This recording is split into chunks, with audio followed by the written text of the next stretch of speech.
Imagine a world where tiny robots replace the bees we love so much, but can technology really mimic nature? That's the question driving researchers here, blending the wild with technology. Or picture drones soaring through forests, counting ducks and saving endangered honeycreepers from disease. Today we delve into the clash between robot bees and AI drones. Which technology actually helps birds? Stay with us and let us know in the comments which side you're on. We'll tally your votes at the end. Welcome back to Wild Tech, the channel where we explore cutting-edge science that protects animals and our planet. Today we confront an elephant in the room. Our hosts are AI voices, but our passion for nature is very real. First, we outline the promise and limits of robot bees. Tiny machines that can hover, but still can't rival real bees' agility. We'll then explore AI-powered drones counting ducks and saving honeycreepers with over 95% accuracy. We'll compare audience appeal, content longevity, search trends, collaboration opportunities, and ethics, all backed by sources. Grab your notepad and join the pack. Drop your predictions now so we can see how close you are by the end. Bees, butterflies, and birds pollinate a third of our food, yet pesticides and habitat loss are wiping them out. Pollinator declines mean apples, almonds, and coffee could vanish, stirring global concern and inspiring tech solutions. Enter robot bees, tiny flying machines inspired by insects, designed to mimic the way bees hover and navigate. Their developers hope these microbots can pollinate crops in greenhouses and vertical farms where bees struggle. The latest MIT prototype hovers for about 17 minutes, performing flips thanks to redesigned wing transmissions. However, researchers admit that these robots still cannot match the endurance, agility, and complexity of real bees. Meanwhile, drones have exploded onto the scene. They're used by farmers, filmmakers, and conservationists worldwide. AI-powered drones have cameras and sensors to count birds, map habitats, and even deliver supplies to remote areas. Drones are mainstream. The global market is estimated at billions of dollars, with rapid growth expected. Early examples include Amazon's delivery drones and consumer quadcopters that spark imagination through stunning aerial shots. When researchers paired drones with AI to count ducks, accuracy exceeded 95% on simple backgrounds. In Hawaii, drones release sterile male mosquitoes to fight avian malaria-threatening honeycreepers, demonstrating creativity. These examples show technology aiding conservation today, while robot bees remain experimental and untested in the wild. Our story unfolds. Can novelty overcome practical impact? Let's explore how robot bees capture minds yet remain limited. And we'll see how drones with real success stories might offer more sustainable content for our channel. Remember to watch for interactive prompts. Tell us if you've seen drones helping wildlife in your community. Before moving on, take a breath and think about the bees in your garden and the tech powering change. Share this video with a friend. Love science and nature. Your support helps us grow. Next, we'll dive deeper into data. How long can robot bees fly? How accurate are drones? Stay tuned. By the end, you'll have a clear picture of what's realistic and what's still science fiction. To bust myths and uncover facts, let's transition to our data dive, where Blair takes the helm. Pollination supports biodiversity beyond food. Birds and mammals feed on nectar, seeds, and insects linked to pollinators.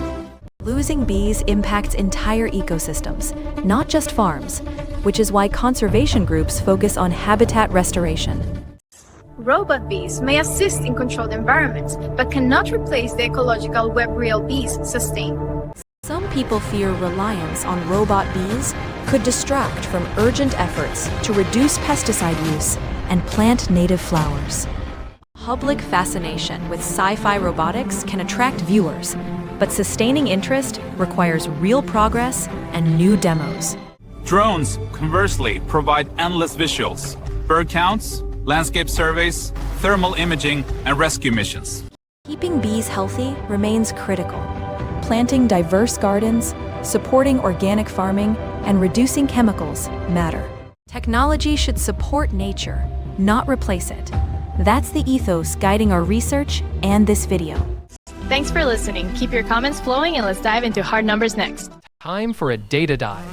How do robot bees measure up against real bees and AI drones? MIT's prototype can hover around 1,000 seconds, about 17 minutes, yet still can't match a honeybee's grace. Developers hope to add onboard power and sensors so robot bees can fly outside labs someday. Yet, environmentalists warn that no machine could replicate bees' ecological roles. Robot bees won't feed birds or bears. Some fear Robo-Bees could distract us from planting wildflowers, restoring habitats, and reducing harmful pesticides. By contrast, drones are a booming market, valued at over $40 billion in 2025 and nearly doubling by 2030. Drones count ducks with over 95% accuracy on open water and around 80% in thick vegetation. Observers note that waterfowl showed no change in behavior around the drones, a critical ethical win. In Hawaii, drones drop pods of sterile mosquitoes to fight avian malaria. Each pod holds about 1,000 treated males. This drone-based mosquito release is cheaper and safer than helicopters that once deployed 500,000 mosquitoes weekly. At wind farms, AI cameras like IdentiFlight detect birds with 99% accuracy and reduce fatalities by more than 85%. Missouri's AI also uses large language models to summarize surveys for managers, saving hours of manual data entry. Drones aren't just toys. They're tools for scientists, farmers, and filmmakers, creating endless content possibilities. Search interest for drones dwarfs that of robot bees. Trending queries include drones in wildlife and AI conservation. Robot bee searches spike around patents or shows, but lack sustained interest, a challenge for long-term content. Let's bust a myth. Many believe robot bees can replace pollinators, but they can't replicate bees' role in food webs. Another myth. Drones scare birds. Studies show waterfowl behavior remained unchanged near survey drones. Some worry AI misidentifies species. However, IdentiFlight recognizes more than 20 birds with over 98% accuracy. A third myth. Drones are too expensive. Consumer models now cost less than a high-end smartphone, and new AI chips cut costs. We also hear AI will take away jobs, but researchers still pilot drones and interpret data, so roles evolve rather than vanish. On accuracy. Missouri's teams report over 85% accuracy, even in complex habitats. Still impressive for early AI. Improved camera resolution is expected to raise those numbers even higher in future surveys. Let's compare endurance. Honeybees can forage for hours, whereas our robot prototypes barely last 20 minutes. Drones, however, can fly for 30 minutes to an hour and swap batteries quickly, enabling continuous surveys. Robot bees also struggle to carry pollen or sensors because their payload capacity is tiny at this stage. AI drones can carry cameras, thermal sensors, and even small payloads like mosquito pods, making them versatile. Search algorithms also favor widely used terms. Videos tagged with drones or AI rank higher than niche Robo-Bee content. We asked our followers, do you search for robot bees? Few had, but many search for drone footage and AI nature tech. Collaboration opportunities flourish with drones. Universities, NGOs, and companies welcome content creators to join fieldwork.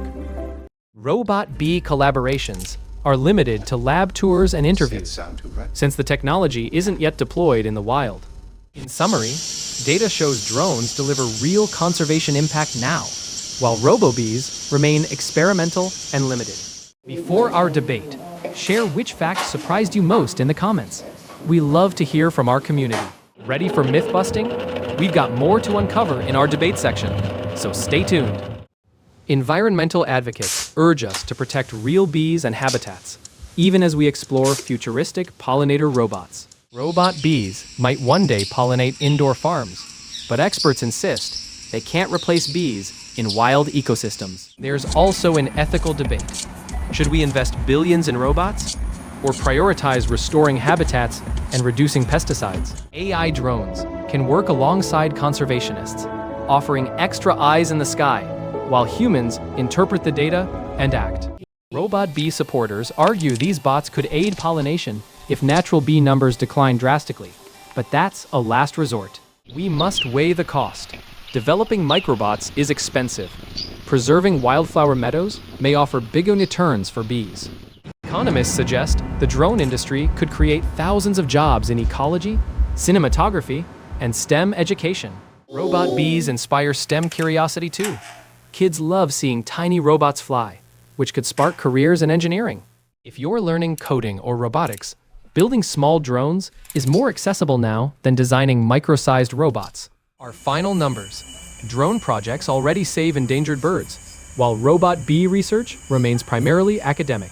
Now that you've seen the stats, are you leaning toward AI drones for birds or robo-bees for crops? Grab a drink and prepare for our host debate, where we discuss your votes and challenge each other's views. Let's debate. Robot bees excite imagination, but environment groups caution they can't replace pollinators. True, they are fun to imagine, yet they remain prototypes. We need real bees to feed birds. On the other hand, AI drones are already in the field, counting ducks with 95% accuracy. And releasing sterile mosquitoes to protect honeycreepers shows drones saving birds today in Hawaii. But robot bees might eventually pollinate vertical farms. Should we invest or focus on natural solutions? Great question. Let's ask viewers. Are you team robot bee or team AI drone? Tell us below. I lean toward drones because they offer dynamic visuals and ongoing innovations to film. I love the sci-fi appeal of robot bees. They provoke ethical discussions that engage our audience. Yet trending search terms show drones outperform robot bee keywords. Discovery matters for channel growth. But niche topics like robot bees can spike viral interest when news breaks, giving us unique content. Collaborations? Drones have universities, NGOs, and companies to partner with. We could join field expeditions. Robot bee collaborations are limited to lab tours. Still, hearing from MIT or Harvard scientists could be cool. Ethically, robot bees pose questions about whether we should replace natural processes or fix underlying causes. Drones also have ethics. We must ensure they don't disturb wildlife and follow guidelines when filming. From a content perspective, drones allow how-to guides, gear reviews, and cinematic shots. Endless variety. Robot bee videos might feel repetitive unless breakthroughs occur. We'd need to broaden topics to sustain interest. Our poll results show drones leading by a wide margin. Viewers appreciate immediate impact and visuals. Still, a third of our fans voted for robot bees. They value exploring futuristic tech and moral dilemmas. We can strike a balance, focus mostly on drones, while sprinkling in robot bee episodes to keep things fresh. Agreed. We'll dedicate about 70% to drones, 30% to robot bees and related ecotech. Before we move on, any last thoughts? I'm excited to hear from our audience. Leave a comment with your reasoning. We might feature your debate summary in our next spotlight. Remember, the goal is saving birds. Whichever tech we highlight must serve that mission. Right. And we'll continue covering both innovations and traditional conservation methods to save wildlife together. Shall we shift to our case studies to see drones and robot bees in action? Yes. But first, a quick pause to like this video and subscribe for more tech and nature stories. Thanks for sticking with us.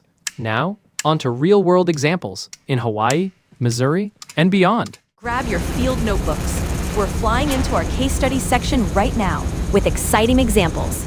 Let's dive into case studies and see how real tech is helping birds and what robot bees still lack. In Hawaii, the Birds Not Mosquitoes program uses drones to drop pods filled with Wolbachia-treated sterile male mosquitoes.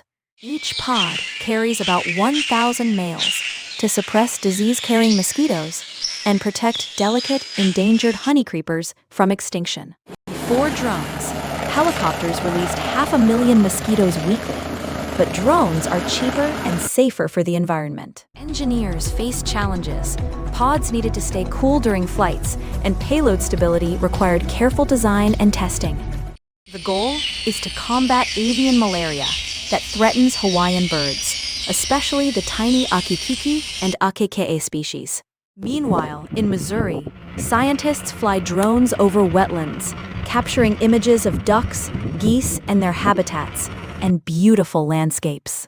They merge thousands of photos with AI software to identify species and count birds across open water and marshy vegetation. Accuracy exceeds 95% on open water and remains above 80% in dense habitat conditions, which impresses. Importantly, researchers observed no changes in bird behavior around the survey drones, easing ethical concerns for wildlife welfare.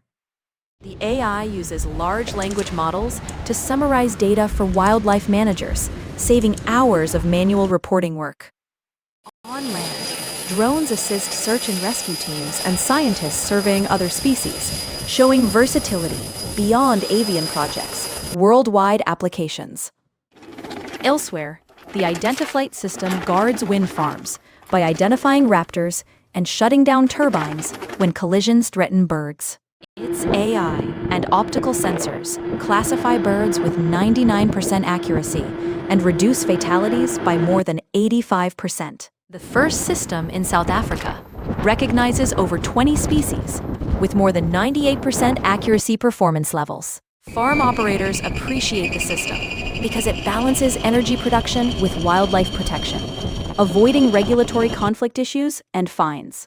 These success stories illustrate how AI drones are already conserving birds and why the technology excites conservationists worldwide. Shout out to @EcoDiver for sending us the mosquito drone video. We love when fans share field footage with us. Ethical dilemmas appear when we consider robot bees replacing pollination. Artificial bees won't feed birds or bears either. Back in the lab, MIT's Robo-Bee can hover for 1,000 seconds and perform flips thanks to new wing designs. Researchers acknowledge these prototypes still fall short of a real bee's endurance, agility, and fine control by comparison. Their flight time of roughly 17 minutes is impressive for robotics, yet not enough for real pollination tasks. Adding batteries and sensors could someday enable robot bees to fly outside laboratories and navigate farmland autonomously too. Some envision them pollinating vertical farms, but experts doubt microbots can match bees' capacity or efficiency in practice. Walmart's patent on pollinator drones made headlines, fueling speculation and public curiosity around Robo-Bee futures in agriculture media. Nevertheless, there are few real-world deployments. Most progress happens in university labs or tech startup prototypes currently only. Some scientists worry that focusing on robots could distract from funding habitat restoration and pesticide reduction efforts urgently. Drones offer stronger collaboration potential. Universities, NGOs, and companies welcome creators to join surveys or test new gear. Meanwhile, robot-bee collaborations are mostly lab visits or interviews with engineers at MIT, Harvard, or startup teams. Because drones are mainstream, search algorithms favor them. Videos tagged with AI and drones rank higher in recommendations. Robot-bee content can spike during major news, but struggles to sustain traffic without constant technological breakthroughs year-round. If you know of local conservation projects using drones or robots, tell us. We love to highlight community efforts. These case studies contrast speculative robot bees with drones already protecting birds, highlighting where channels can make impact. By comparing real outcomes, we see that technology should support nature and not distract from restoring healthy ecosystems. We hope these examples inspire you to appreciate innovation and conservation. You can help by planting native flowers. Also, support pollinator gardens and reduce chemical pesticides to aid real bees, butterflies, and hummingbirds in your area. Tech and nature aren't opposites. They can work together when guided by ethics and clear conservation goals carefully. As our channel grows, we'll continue exploring future innovations while celebrating tried and true methods like habitat restoration projects too. Thanks for following along. Next are community stories and more real-life examples. Stay tuned for inspiration ahead. Together, These stories show why drones dominate conservation today, while robot bees remain intriguing but unrealized dreams still. Welcome to our Community Spotlight, where we share your stories and questions about conservation technology today together, friends. Last week, at Birdwatcher 73 rescued an injured owl after watching our drone ethics episode and following our tips carefully. Their compassion reminds us that our videos can empower people to protect wildlife and act responsibly, together, always. Another viewer, at Robo-Bees, asked if robot bees will ever pollinate vertical farms like those springing up worldwide soon. We explained current prototypes hover for about 17 minutes and cannot match real bees' agility yet at all. We also noted that Robo-Bees still can't replicate ecological roles like feeding birds or making honey either yet. To our delight, at EcoDiver sent footage of mosquito pods dropping in Hawaii. Field contributions enrich the channel immensely. We included clips in our case studies section. Thank you for trusting us with your amazing drone footage. Now we'd love to hear your wildlife stories. Maybe you rescued a bird or discovered a hidden nest nearby. Share your story in the comments. We read every comment and might feature your experience next episode soon. We appreciate shoutouts like @Birdwatcher73 and questions from @RoboGeek. Keep them coming because this channel thrives on community. Our comment section is a safe space to discuss tech ethics and share conservation tips free from negativity. We also encourage constructive debates. You might disagree, but kindness and facts make for healthy conversation here, always. By spotlighting your contributions, we aim to show that conservation is a shared journey, not just our narrative. You might see your video clips or stories in future episodes. We love creating community-driven content with you. Even simple actions like planting native flowers or picking up trash can be powerful stories that inspire others. Sure, here's the script with a warm and enthusiastic tone. Tell us how technology has helped you connect with nature or save wildlife. From drones to camera traps, we're building a community that celebrates curiosity and compassion. Your involvement fuels our motivation to create videos together. During our upcoming field trips, we hope to meet you and feature your voices in episodes future too. If you have questions about future tech like AI drones or robot pollinators, drop them for our Q&A. Community engagement helps our videos reach more people, so like, comment, and share to support conservation education efforts. Thanks again for being part of Wild Tech. Together, we're proving that science stories can build compassionate communities today. Now, let's turn to future and see what innovations are on the horizon for saving wildlife with technology. The drone market is booming. Analysts estimate it at over $40 billion now, and nearly $90 billion by 2030. This rapid growth means more advanced AI, better sensors, and perhaps affordable conservation drones for citizen scientists worldwide. Projects like IdentiFlight continue to improve, adding species recognition and fine-tuning algorithms to reduce bird strikes further still. Researchers in Missouri expect their bird-counting drones to become even more accurate as camera resolutions increase dramatically soon. New AI models may also integrate sound analysis, tracking bird songs to identify species and monitor populations over. Meanwhile, robot bee research focuses on adding batteries and sensors so bots can fly independently outside lab environments. Some scientists imagine microbots pollinating vertical farms, but many emphasize restoring natural pollinator populations instead of robots. Question for you: what conservation technology excites you the most for the next decade? Drones, AI, or something else? Comment below, and we'll explore your suggestions in future episodes. Your curiosity shapes our research agenda here, always. We foresee more hybrid approaches, perhaps drones and insects working together to monitor and heal ecosystems sustainably too. Improved battery technology could allow drones to fly longer, cover larger areas, and reduce need for frequent charging. As AI advances, algorithms might autonomously plan flight paths, avoid obstacles, and even predict bird migration soon too. Citizen science could blossom with affordable drones. Imagine classrooms monitoring local birds and learning ecology, hands-on together, outside. In robotics, microbot engineers aim to miniaturize components and improve control systems. But progress is incremental and slow. The future is bright when we balance innovation with conservation. Together, we can drive positive change for wildlife. Robot bees are fascinating experiments, but remain far behind real bees in endurance and complexity today, honestly, still. In contrast, AI drones count ducks accurately, release sterile mosquitoes, and protect eagles at wind farms today too. For our channel, focusing on drones provides exciting content, while featuring robot bees occasionally sparks imagination and debate. If you enjoyed this deep dive, please like, subscribe, and share. Your support helps us keep making science videos. Check the sources panel for references, and join our community in building tech that serves wildlife and people.